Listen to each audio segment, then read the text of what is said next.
Who are you? Why can't I figure you out? Guest, gast, having trouble. Oh no, it's okay. I'm just a ghost. And that's okay, how? Wow, okay. Didn't think you of all people would be that judgmental. No, I didn't. I'm really No, not. that's fine. No, I'm yeah, not. No, I'm cool. really, I didn't mean it like Kind of that. seems I'm like so it. sorry. Okay, cool, because I need your help with my unfinished business. I was a reviewer like you once. The hot new thing. I could barely leave my house. But that was a separate issue. I don't know why I brought that up. One night I was writing my magnum opus. The best review I had ever done. But then, before I could write my final line, I was betrayed. Struck by someone I loved most dear. Can't you see I'm kind of busy? Right. You know you're not meant to repeat letters if they're grayed out, right? Oh, I'm sick of this. I never want to play another word game again. Okay, fine. What are we reviewing? It's a word game, isn't it? Yeah, kinda, but it's really good. You'll like Is it. this game even out when you were alive? You'll like it! This review was not made under duress Or any form of undue influence. That was just a joke. Good evening, ladies, gentlemen, and NBs. Are you sitting comfortably? That's good. Phantom Ink, kindly provided by publisher Resonum, is a spooky little party game that is good and that I like. And review done. Is she gone yet? That was pathetic. You're pathetic. Sorry, I lash out at the people I love. We just met?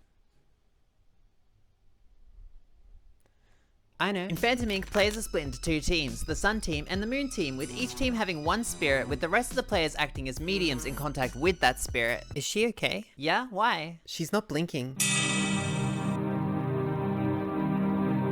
I love her. The aim of the game is for the spirit to lead their team to a particular word by giving them clues. Think codenames or decrypto, and then stop thinking about them. We'll get to them later. Gosh! All I ever hear in the comments is, Emily should speed up. She takes too much time. The spirits choose a word by taking a card from the object deck and together selecting one of the 6 objects listed on it. Or you can just roll a d6 if you hate making decisions. One of life's numerous and omnipresent burdens. Have you been rewriting my scripts again? Oh my gosh, you're so cute.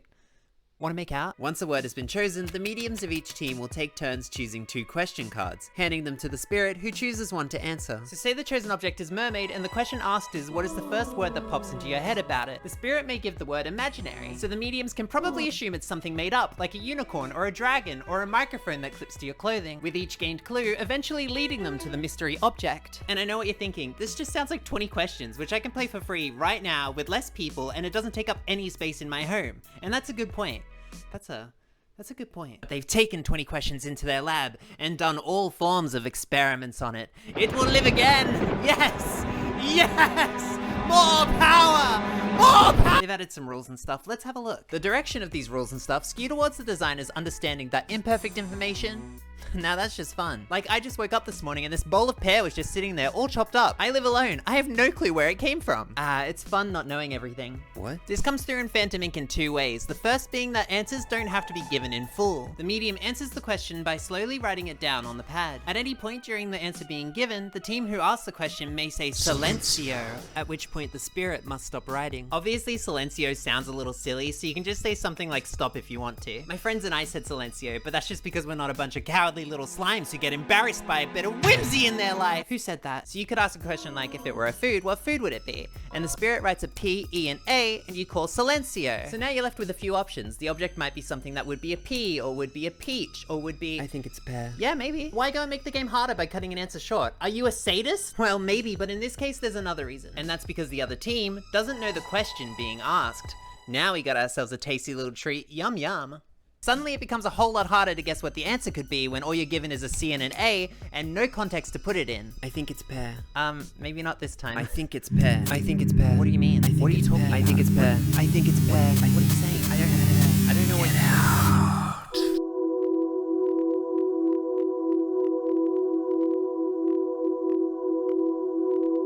This is a treat that comes with a trick, because these wrinkles open up the strategy of this game immensely, allowing you not only to gain more information yourselves, but to also misdirect the other team.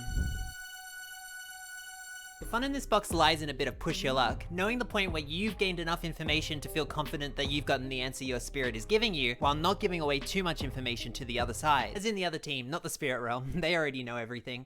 I'm so sorry, Grandma. It really draws you in as your spirit writes down their clue letter by letter, each new letter whittling down the list of possible answers in your head until you think you've got it, and you shout out that Silencio! And sometimes you or a teammate might get a little antsy and say it too early before you've really considered all the options. Or maybe you've played it a little too safe and now it's pretty obvious to the other team what the answer is. But that's the tension. That keeps you hooked into the moment. It is a lovely feeling. But the misdirection may be even more direct, as some of these cards are quite deliberately the scum of the earth. Cards like what material is it not made from? What's an incorrect way to use it? Are there not only to put misleading clues on the pad for the other team, but also to sow doubt on the accuracy of answers in a game that's already so full of it. It's devilish and satisfying to pull off, to see the confusion on their faces while you get to play the game knowing it's a red herring, possibly not knowing that you too are being misled, leading to an embarrassing crash of hubris. Not that that would ever happen to me, I'm far too observant and cautious to fall for a trap like that. Ooh, yum, more pear. And it feels like the possibility for strategy should be even more enhanced by the sheer number of cards there are, but I'm not so sure that it is. It was really exciting when I was going through the box for the first time, and there were all these obscure off-kilter questions that you wouldn't expect. Questions like what causes people to fight over it? What do you do if you only have half of it? And what happens if it dies? It's an exciting prospect to be limited to these strange questions, both as the mediums and as the spirit, as you have to come up with a justifiable response to what an egg's superpower would be. And having been one, it's shapeshifting. That's obvious. And those moments do happen, and they're as silly and fun and contentious as you expect them to be. It's just that the game feels like it shies away from them sometimes. When those obscure questions are mixed in with such simple questions like what's it used for, what's it made from, what color is it, the obscure ones often fall to the wayside. Unlike in Codenames, where going for a more difficult clue can often lead to a bigger reward, in Phantom Inc, going for a more difficult question rarely gives you any benefit. Simpler typically always works out better, and the fact that you're given 7 cards to choose from each round, and the ability to draw a new hand once per game, means that you'll usually have at least one simple card in there, which means that more often than not, the same cards are being used game to game,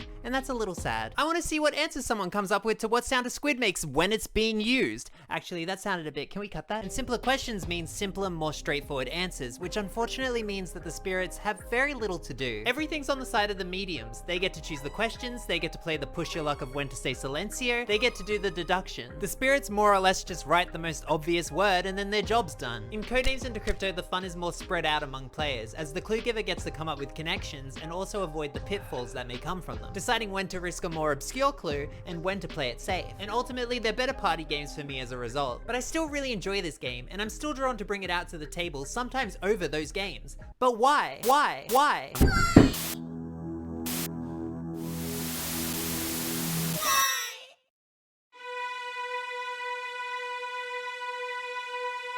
Hey. Oh my gosh, what are you doing here? Died. Yeah, I see that. Yeah, it just came out of nowhere, really. Normal day, came home, found this note on my desk that says, I am the rightful star of Shut Up and Sit Down. I may be the new girl on the block, but I deserve the spotlight. The site will be mine. And then dead. Oh, weird. Could have been anyone, huh? Yeah, I guess, but it was signed M. Matt. Maybe. But why would he spell it E-N? He's a weird guy. Very true. He is a weird guy. Are you filming a review? Do you mind if I join? Oh, it's just I'm already in the middle of it. I don't mind. Yeah, but then I'd have to add you into the script. I can just read your line. But then it won't make sense. Kind of just sounds like you don't want me in the vid then.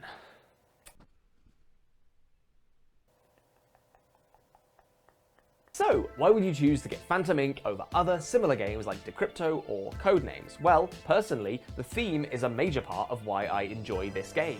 Being the stereotypical, macabre-loving trans girl that I am... Wait, okay, sorry, I see what you mean about Yeah, I tried warning you. script. Now, yeah, I get it. Oh, I'll just... I think that's for the I'll best, just leave. yeah. But yes, the aesthetic. This thing has all the elegant, spooky feel I want in my life. Unlike other games like it, apart from Werewords, which has similar vibes in many ways, you can create an atmosphere around this game. Dim the lights, light some candles, put on some spooky music, and you've got yourself a game night I'm coming to whether you've invited me or not. And even if the aesthetic isn't your thing, I just think it's lovely to have a different experience that scratches the same itch as those games. I cannot tell you how many times I've gone to a game night and Codenames has been brought out. Understandably, it's approachable for new players, it's a lot of fun, and it's almost guaranteed to be a hit. But as a result, I've never owned Codenames, and yet it's probably one of my most played games of all time. It's just nice to have variety, that's what I'm saying. There are other games out there that fill this need, and Phantom Inc. is definitely one of them. We don't always have to stick to what we know. What was that?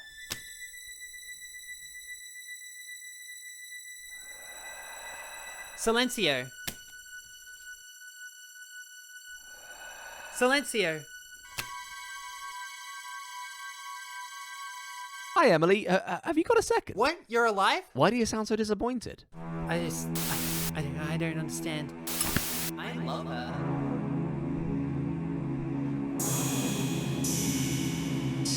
Where am I?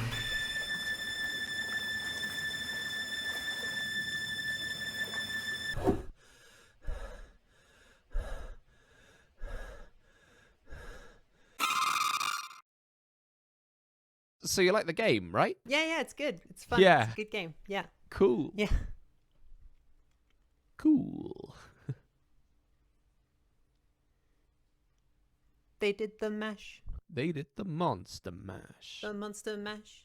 It was a graveyard smash.